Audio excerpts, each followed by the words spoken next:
I'm going to show you how to require respondents of your survey to log in using Brown's single sign-on.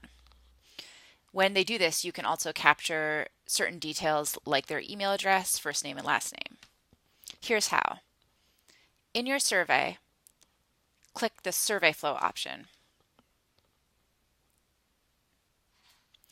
Then add an element, and that element should be an authenticator.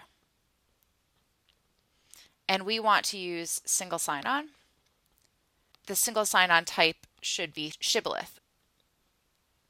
In this case, I'm not going to associate the respondent with a panel, but you could use this option if you already had loaded in a contact list with, say, email addresses and you wanted to make sure that the person taking your survey is in that panel.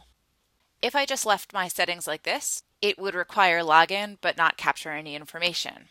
In this case, I'm going to capture some information, and we do this by adding embedded data.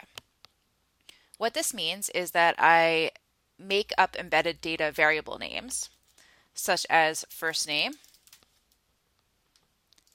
last name, and email address.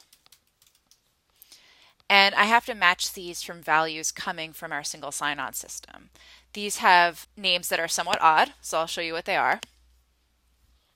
The first name is going to be given name. Last name will be SN for surname. And the email is just going to be mail.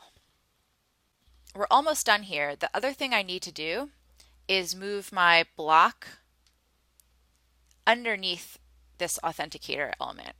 I do that to require that somebody successfully goes through the authentication before they see the questions. If the question block was not indented underneath the authenticator, then people might fail authentication, but they would still see my questions.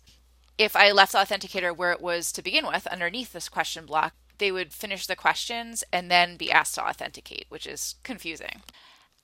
After I do this, I'm going to save my flow. One thing I might want to do is show the respondents what information I've collected about them. In this case, I'll just add a question, and I'm just going to make this a descriptive text question. And then I'll type, here is the information we collected from your login. And I would be able to get that first name, last name, and email address through pipe text. So if you haven't done this before, just click pipe text. You want to do it from an embedded data field, and then you just type the label you came up with for that information in your survey flow. In my case, I had first name, and then I'll put a space, and then I'll put last name,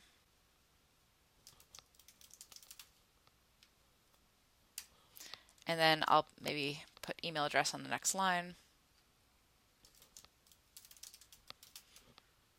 Again, if you label these differently, you would use whatever labels you came up with.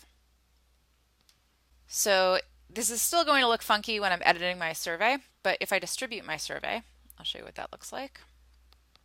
Let's say I use my anonymous survey link. Open in a new tab. And in my case, I was already logged into Qualtrics in general, so it didn't prompt me to log in, but if I had not been logged in, I would have seen Brown's single sign-on screen. That's it.